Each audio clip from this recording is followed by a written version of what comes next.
So that is as far as the others are concerned, the outsiders. Now these outsiders also have a lot of Indians in their army. The Sepoys. The British Sepoys were fighting with guns, and the British did not have Indian intellectuals in their own machinery because it was all for white people. Senior jobs were for white people. Now, senior jobs in the American system, more sophisticated, assimilative, bring people in, even give them high jobs, provided they are on their wavelength, correct wavelength for them. So, this system of appropriating intellectual Indians, training them, grooming them into their own the Western ideology has been going on for the last 2 generations in a very serious way. Mostly United States, far more sophisticated than the British ever did. And so now a lot of made in USA Indian Sepoys and American Orientalists, but with Indian skin, Hindu names, they are here. It is not something will happen, it has happened. Lot of people, you know, all these Barkha Dutt and 70% of them got their degrees in Columbia School of Journalism. And Vajpayee got in University of Chicago under Sheldon Pollock. So it's very interesting. Their journalism schools are training Indian journalists, and when you go, you're not only learning journalism, but you're learning South Asian studies, content, the subject matter, and you're learning this caste, cows and curry, India, and Aryan theory, and Ram is abusive. You're learning all the things that I'm writing in this book, exposing. These are things these guys have studied.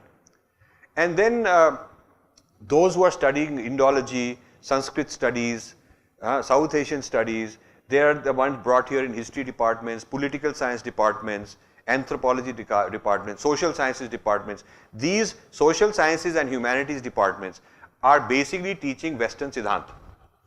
This is very true. India is the largest consumer of Western Siddhanta product.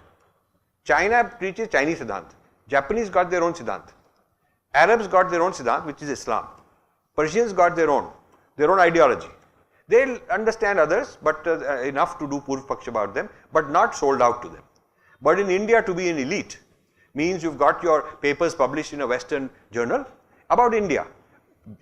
To be an expert on India, you need to say, I got this paper published in this foreign, this, that, I got my degree from there, I went to this or that conference overseas. That is how you become an India expert. An Indian becomes an India expert when he's got the thappa of the West. This is very strange. So, this is the Indian extension of the Western Orientalism army. It's sort of like in the physical army side, British army in India was mainly Indians. You know that. In Jallianwala Bagh, all the General Dyer was sitting in the back, standing in the back giving the command. All the guys with the guns shooting away were Indians, shooting at other Indians. And as I've said a couple of times before, according to some person who did this calculation, he looked at a list of all the wars the British fought during the colonial period. They fought 111 wars. 111 wars using Indian soldiers. The Indians were very proud to join their army under British command. So proud that they've gone out and fired at their fellow Indians and got this medal and that medal. And the Indian Raja would get this gun salute and he would feel very proud. He would go play polo with these Goras, and his son would go to Cambridge and get some nice women there who would be his girlfriends and whatnot. So they looked after this very well. They were very good at doing this job, the British people. So the 111 wars fought by the British using Indian soldiers, compared to that, during the brief period when the British were in control in China, they could not hire Chinese to raise even one regiment. In India, they could raise armies and armies to fight 111 wars over 200 years. And in China, they could not raise one regiment of Chinese because they were not willing to sell out. So they packed their bags. This is not the place to have a colonial empire. They could have colonized China also if they had the same success of recruiting. So what is the problem? This is our problem, very serious inferiority complex.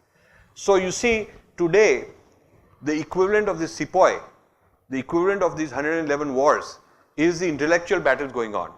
Whether it is through media, whether it's through NGOs. NGOs is another kind of an army that they've recruited and trained.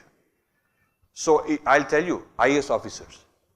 I have some of my friends from St. Stephen's College, top guys in industry or in government or foreign service or whatever they're doing. They think I'm a weird guy because I'm talking like this. None of them are in the same alignment as me. So I'm alone in all kind of circles, including my own friends I grew up with, because they're different.